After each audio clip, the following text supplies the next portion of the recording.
Hello everyone, Hitesh here. Today we're gonna talk about the movie Underworld Rise of the Lycans. ये movie 2013 में आई थी।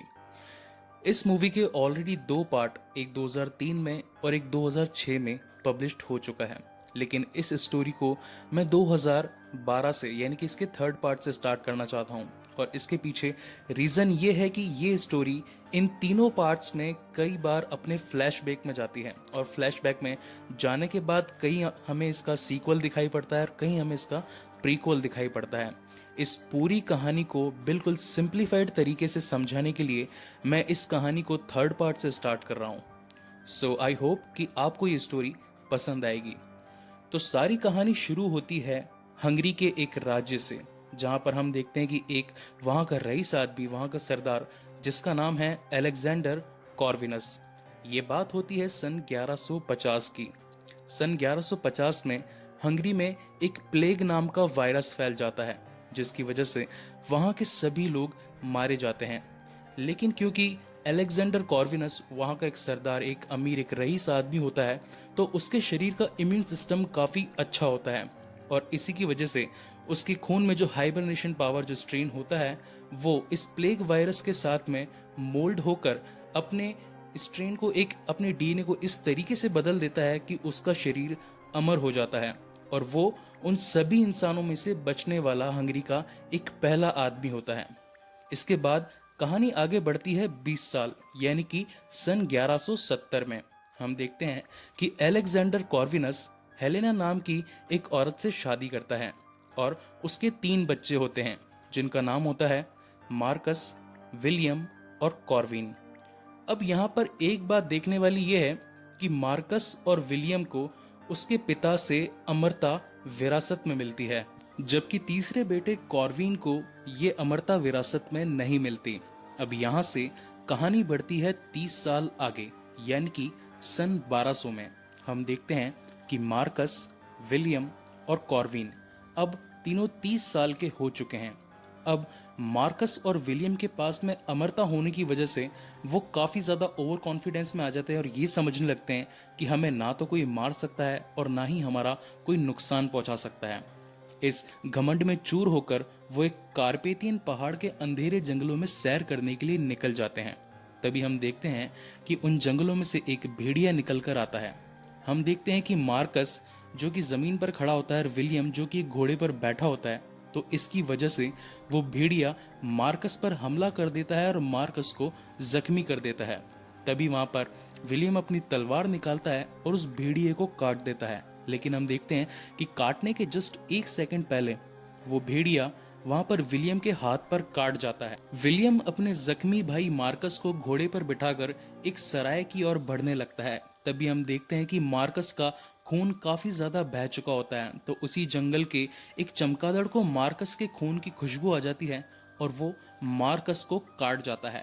जब वो दोनों एक सराय में पहुंचते हैं तो हमें ये पता चलता है कि विलियम के शरीर में अब काफ़ी चेंजमेंट आने लग गए हैं और इसका रीज़न ये होता है क्योंकि मार्कस और विलियम, उन दोनों को विरासत में अपने पिता से कॉर्विनस स्ट्रेन मिला होता है।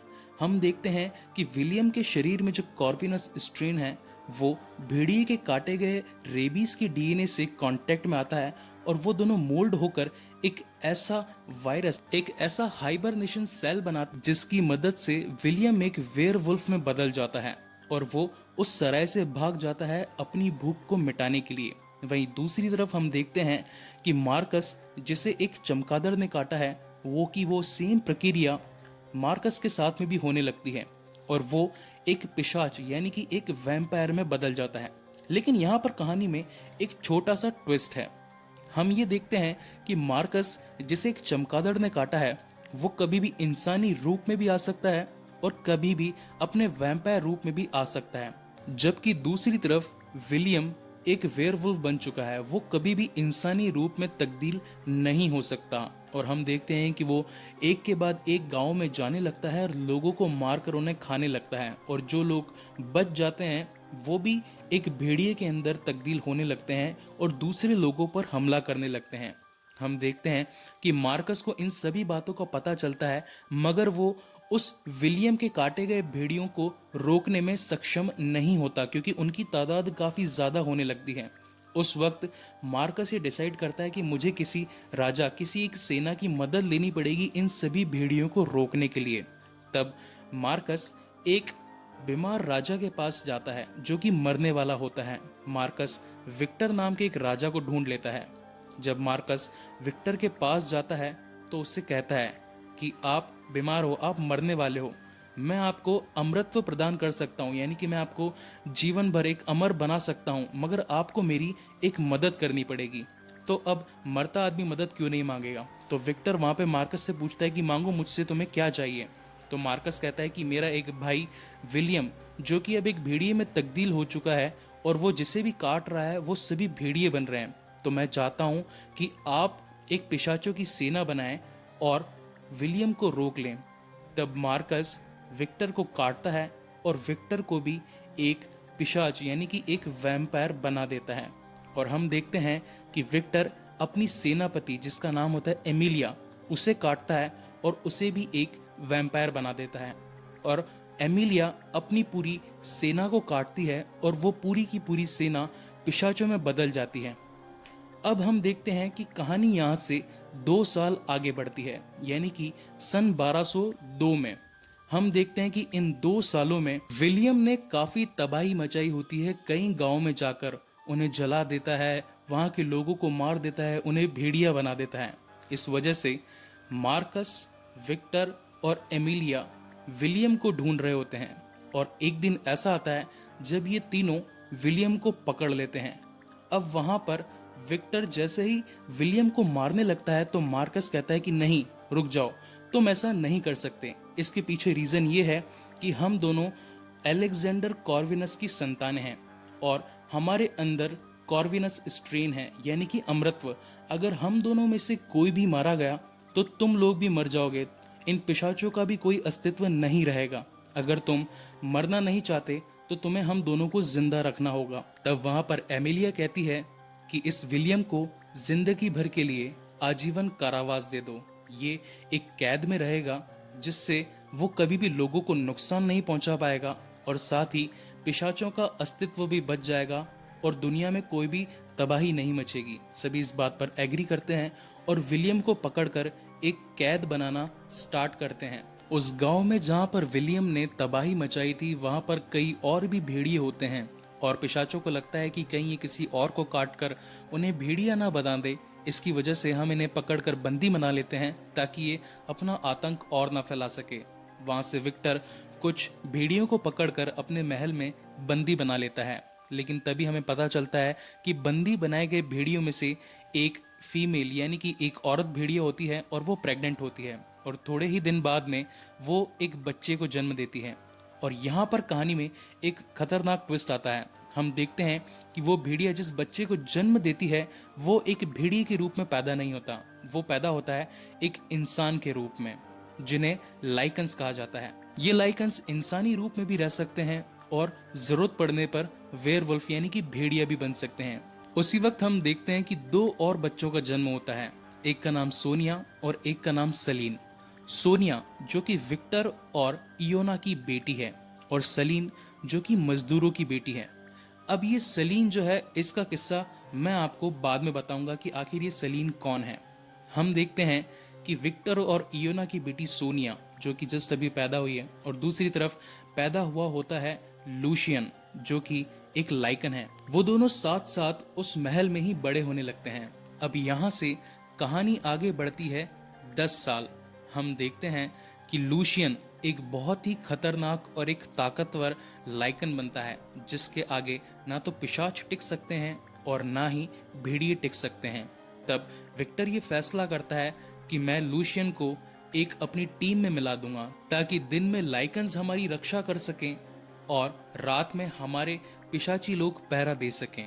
और वहां पर हम देखते हैं कि उन 10 सालों में एक टापू पर मजदूर लोग विलियम की कैद को तैयार कर देते हैं। अब जब वो विलियम की कैद को तैयार कर देते हैं तो उस कैद की 2 चाबियां बन जाती हैं। विक्टर जब उन चाबियों को लेने जाता है तो वो सलीन के पूरे परिवार यानी कि उन मजदूरों को सभी को जान से मार देता है। विक्टर को सलीन में अपनी खुद की बेटी सोनिया की एक झलक दिखती है इस वजह से वो सलीन को नहीं मार पाता और उसके हाथ से वो चाबी लेकर अपनी बेटी सोनिया को एक ताबीज के रूप में गिफ्ट कर देता है और उसे एक वैम्पायर बना देता है। और साथ ही सलीन के माइंड में ये बात डाल देता है कि तुम्हारे माता पिता को भेड़ियों यानी कि लाइकन्स ने मारा होता है। अब सलीन की स्टोरी हमें आगे अगले दूसरे पार्ट में पता चलेगी। यहाँ से कहानी आगे बढ़ती है सोनिया और लूशियन के साथ में। हम देखते हैं कि कहानी अब 200 साल आगे बढ़ चुकी होती है, यानी कि ये बात होती है सन 1412 की। इन 200 सालों में पिशाचों ने भेड़ियों पर राज किया होता है। अब वो सभी पिशाच इंसानों की मदद करने लग गए हैं और इंसानों को ये कहते हैं कि हम तुम्हें जंगली भेड़ियों से बचाएंगे, लेकिन उसके बदले में तुम्हें हमें मुआवजा देना होगा। और इस बात को इंसान भी एग्री करते हैं और अपनी सुरक्षा के लिए पिशाचों को तैनात करते हैं। एक दिन की बात होती है जब इंसान पिशाचों के महल में जाते हैं मुआवजा देने के लिए, लेकिन तभी वहां पर कुछ भेड़िए उन पर हमला कर देते हैं और उन्हें भेड़िया बना देते हैं। लेकिन तभी वहां पर सोनिया आ जाती है। सोनिया भी एक काफी अच्छी तलवारबाज, एक बहुत ही अच्छी योद्धा होती है। वो उन सभी भेड़ियों को मारती है और उन इंसानों की जान बचाती है। लेकिन हम देखते हैं कि उस चक्कर में वहां पर काफी ज्यादा भेड़िए आ जाते हैं और वो सभी से लड़ नहीं पाती। तभी हम देखते हैं कि वहां पर लूशियन आकर सोनिया की जान बचाता है, लेकिन सोनिया उसे अपनी जान बचाने का धन्यवाद नहीं करती और उसे अपनी तलवार पकड़ाकर कहती है कि जाओ इसे धार लगा दो, तुम्हें इन भेड़ियों को मारने के अलावा और भी कोई काम आता भी है या नहीं। तब वहां पर विक्टर आता है और सोनिया को कहता है कि आखिर इस लूशियन ने तुम्हारी जान बचाई है, तुम इसका धन्यवाद करने की बजाय इसका हास्य उड़ा रही हो, इसके पीछे क्या रीजन है। तब वहां पर सोनिया कहती है कि मुझे भेड़ियों से नफरत है, लेकिन ये सब कुछ वो अपने पिता को पागल बनाने के लिए बोलती है। इसके पीछे रीजन ये होता है कि सोनिया लूशियन से काफी ज्यादा प्यार करती है और इसके पिता को उनके प्यार के बारे में पता न चल जाए, इसलिए वो हमेशा से ही लूशियन को बुरा भला कहती रहती है। एक दिन लूशियन सोनिया से मिलने के लिए एक ऊंची पहाड़ी पर जाता है। वो दोनों फिजिकल भी होते हैं। इस बात का पता विक्टर के एक सेनापति टेनिस को चल जाता है, लेकिन टेनिस विक्टर को कुछ भी नहीं बताता। लूशियन सोनिया को बताता है कि मैंने अपने गले का पट्टा खोलने की एक चाबी बना ली है। उसके गले में एक पट्टा होता है जिसमें काफी नुकीले दांत होते हैं। विक्टर ऐसे लॉक्स को सभी लाइकन्स को पहनाता है ताकि वो कभी भेड़िया न बन सके। जब कोई भेड़िया बनता है तो उसकी गर्दन इंसानों से मोटी हो जाती है और अगर वो ऐसा करते तो वो नुकीले दांत उन्हीं की गर्दन में फंसकर उन्हें जान से मार देते। इसकी वजह से लाइकन्स उनके महल में रहते हुए कभी भी भेड़िया नहीं बन सकते थे। इसकी वजह से वो हमेशा उन्हें लॉक लगा कर रखता था। वहां पर लूशियन सोनिया से कहता है कि इस चाबी की मदद से मैं यहाँ से रिहा हो जाऊंगा। आज से कई साल पहले की बात है, जब इन दोनों के वंशज एक ही हैं, तो हम लोग गुलामों की तरह क्यों जिए, मैं यहाँ से भाग जाऊंगा। तब वहां पर सोनिया लूशियन से कहती है कि तुम मुझे सिर्फ 3 दिन का वक्त दो, मैं तुम्हें 3 दिन बाद ऊंची पहाड़ी पर मिलूंगी, वहां से हम दोनों भाग जाएंगे और अपनी लाइफ सेटल कर लेंगे। यहाँ पर हमें एक बात पता चलती है कि विक्टर, मार्कस और एमिलिया जो कि वैम्पायर्स के पूर्वज हैं, उन तीनों के बीच में डिसाइड होता है कि हम सभी 200-200 साल राज करेंगे और हुकूमत से जो भी पैसा आएगा उसे आपस में बांट लेंगे।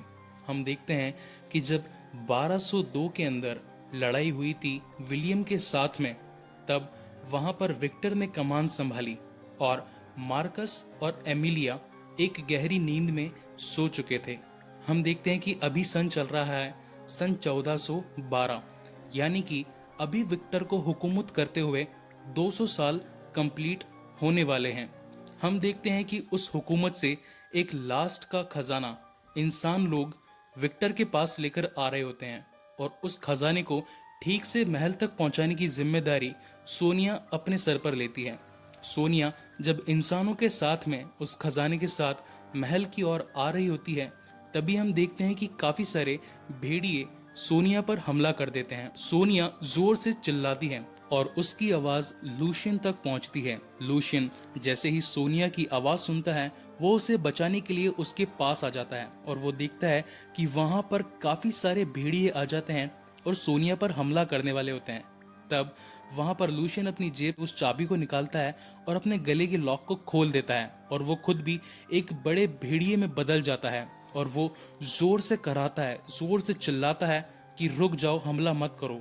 और सभी जो भेड़िए होते हैं वो लूशियन की इस बात को मान जाते हैं और वहां से पीछे चले जाते हैं। उसी वक्त हम देखते हैं कि विक्टर की एंट्री होती है और विक्टर देखता है कि लूशियन ने अपना पट्टा खोल दिया है। इस पर वो काफी गुस्सा होता है, लेकिन सोनिया कहती है कि लूशियन ने अपना पट्टा मुझे बचाने के लिए खोला था, उसने मेरी जान बचाई है। लेकिन विक्टर कहता है कि इसने जुल्म किया है और जुल्म की सजा तो इसे जरूर मिलेगी। और वो विक्टर को अपने महल में लेकर जाते हैं और उसे नुकीले वाले 30 कौड़ों की सजा मिलती है। दूसरी तरफ हम देखते हैं कि सोनिया को इस बात का काफी बुरा लग रहा होता है कि लूशियन ने उसकी जान बचाई, लेकिन फिर भी उसे कौड़ों से पीटा जा रहा होता है। वो अपने कमरे में बैठकर रो रही होती है और ये सारी बात सोनिया की दोस्त लूना देख रही होती है। सोनिया चुपके से लूशियन से मिलने के लिए जाती है और वो लूशियन से कहती है कि मेरी वजह से तुम्हें काफी मार सहनी पड़ी और मैं नहीं चाहती कि ऐसा बार बार तुम्हारे साथ हो, मैं तुम्हारे साथ रहना चाहती हूँ। तो लूशियन कहता है कि मैं यहाँ से भाग जाऊंगा और मैं आज रात अपना ये पट्टा फिर से खोलकर यहाँ से बाहर निकल जाऊंगा। तब सोनिया कहती है कि मैं तुम्हें 3 दिन बाद ऊंची पहाड़ी पर मिलूंगी। हम देखते हैं कि रात को टेनिस की मदद से लूशियन अपने गले का लॉक खोल पाता है और वो रात को वहां से भाग जाता है उन सभी भेड़ियों के पास में, ताकि वो अपनी एक सेना बना सके। लूशियन उन सभी भेड़ियों के साथ में मिलता है और उन्हें कहता है कि काफी साल, 200 साल बीत चुके हैं हमें उनकी गुलामी करते हुए, 200 साल बीत चुके हैं उनका हमारे ऊपर राज होते हुए। अब ऐसा नहीं होगा, अब हम भेड़िए मिलकर उन सभी पिशाचों को मार देंगे और अब हमारा राज होगा। जो भी मेरे साथ मिलना चाहता है वो मेरे साथ आ जाओ। लेकिन दूसरी तरफ हम ये देखते हैं कि विक्टर को इस बात का पता चल चुका होता है कि लूशियन को यहाँ से भगाने में किसी ने उसकी मदद करी है। वो अपने पूरे महल की जांच पड़ताल करता है तो उसे एक सुरंग का पता चलता है। सिर्फ काउंसिल में इन सभी चीजों के ऊपर वार्तालाप हो रही होती है कि आखिर लूशियन को किस तरीके से रोका जाए। लूशियन एक लाइकन है और अगर वो दूसरे इंसानों को काटेगा तो उनकी तादाद और बढ़ जाएगी और काफी ज्यादा लाइकन्स बढ़ जाएंगे। एक समय ऐसा आएगा जब वो लाइकन्स हम पर हमला कर देंगे और हमारी जाति का नामो निशान मिटा देंगे।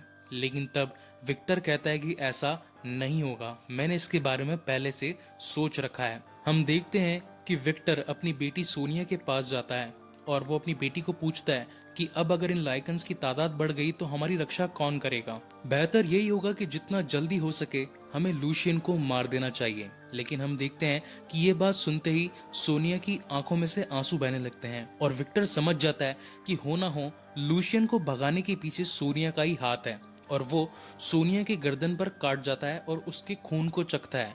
वैम्पायर्स में खास बात ये होती है कि जब भी वो किसी के खून को चखते हैं तो उसकी बीती सभी बातें, जो पल उन्होंने बिताए हैं, वो सभी उनको पता चल जाता है। और तब विक्टर को ये पता चलता है कि सोनिया लूशियन के साथ मिली हुई थी और वो एक बार फिजिकल भी हो चुके हैं।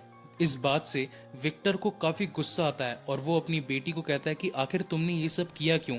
एक जानवर के साथ तुमने मिलकर पूरी कौम को खत्म करने का इंतजाम किया।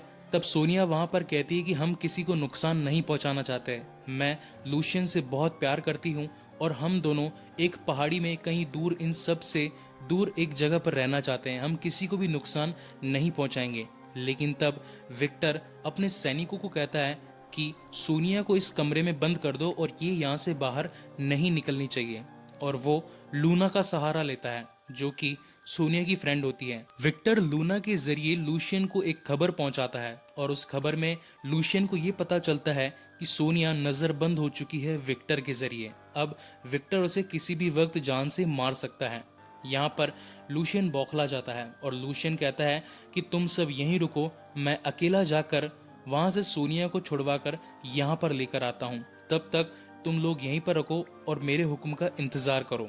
हम देखते हैं कि लूशियन अकेला ही सोनिया को बचाने के लिए उस महल में चला जाता है। लेकिन ये बात विक्टर को पहले से ही पता थी कि लूशियन यहाँ पर जरूर आएगा और वो उसके इंतजार में ही बैठा था।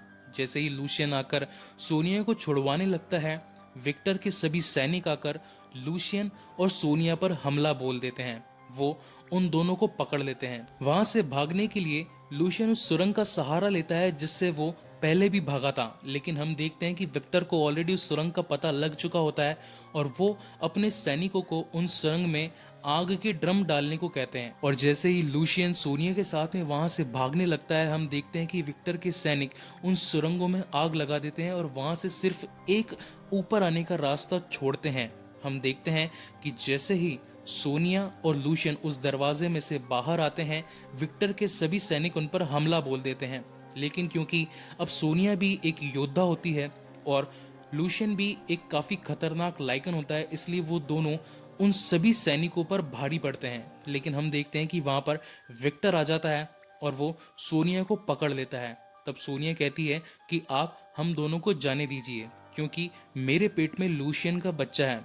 तब वहां पर विक्टर कहता है कि तुम्हारे पेट में कयामत पल रही है, हमारे पूरे कबीले का विनाश हो सकता है तुम्हारी इस कयामत की वजह से, मैं तुम्हें जिंदा नहीं छोड़ सकता। और हम देखते हैं कि विक्टर लूशियन और सोनिया को बंदी बना लेता है।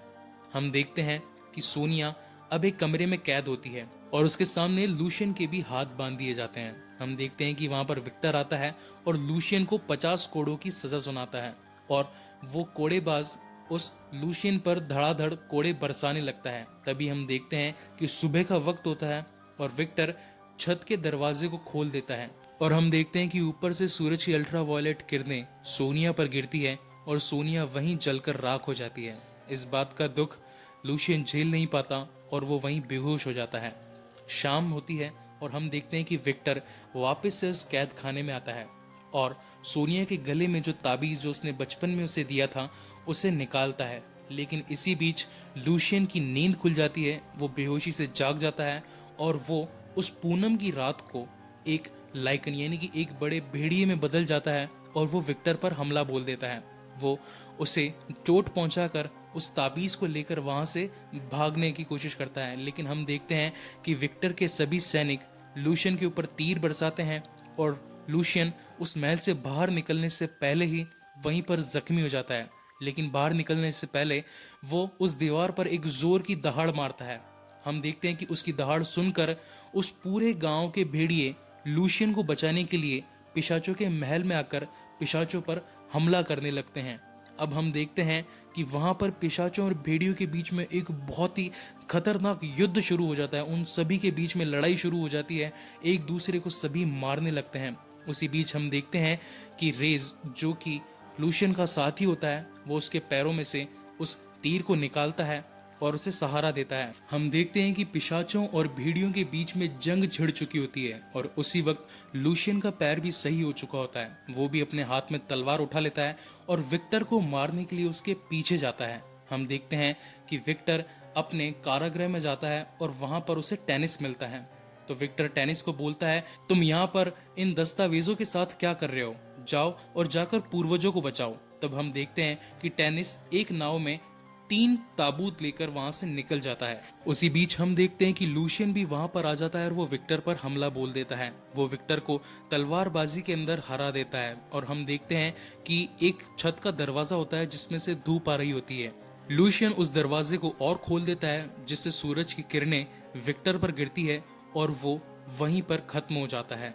हम देखते हैं कि पूरी लड़ाई यहाँ पर समाप्त हो जाती है और अब उनके पूरे कबीले, उनके पूरी पहाड़ी पर अब सिर्फ और सिर्फ लाइकन्स का राज है। लेकिन तब हमें पता चलता है कि विक्टर पूरी तरीके से मरा नहीं है। वो पानी में तैरकर टेनिस के पास पहुंच जाता है जहां उसने दूसरे ताबूत भी रखे होते हैं और वहां जाकर विक्टर अपने आप को एक डीप स्लीप चैम्बर में बंद कर लेता है ताकि वो अपने आप को सुला सके और एक गहरी नींद में सो सके। यहाँ पर ये मूवी खत्म होती है और यहाँ से हम देखते हैं 600 साल बाद सेलिन जो कि एक मीनार पर बैठी होती है और उसे ये पता चलता है कि उसके माता पिता को भेड़ियों ने नहीं पिशाचों ने मारा था। और यहाँ से कहानी का अगला पार्ट शुरू होगा। गाइज, आपको ये वीडियो कैसा लगा प्लीज मुझे लाइक और कमेंट करके जरूर बताएं। इस कहानी को तीसरे पार्ट से शुरू करने का यही मोटिव था कि मैं आपको एक क्लियर और क्लासिफाइड एक्सप्लेनेशन दे सकूं। अगर आपको ये वीडियो अच्छा लगा हो तो प्लीज इसे लाइक और कमेंट करें और साथ ही मेरे चैनल को सब्सक्राइब करें। Thank you very much for watching this video.